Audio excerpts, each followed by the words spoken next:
تازہ ترین ویڈیوز کے لیے چینل کو سبسکرائب کر کے بیل آئیکن اور آل نوٹیفیکیشن پر کلک کریں تاکہ آپ کو ملے ہر اپڈیٹ سب سے پہلے۔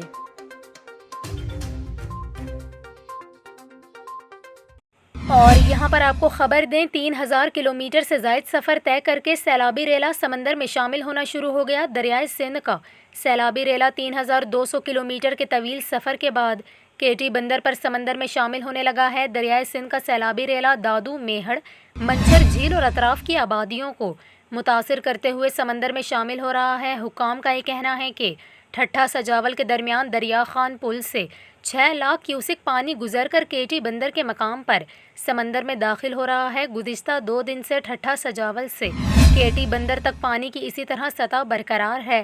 سیلابی ریلے سے دریا کے کنارے اور کچے کے تمام علاقے ڈوب چکے ہیں اور شہر ٹنڈو، حافظ شاہ سمیت دیگر درجنوں گاؤں زیر آب ہیں۔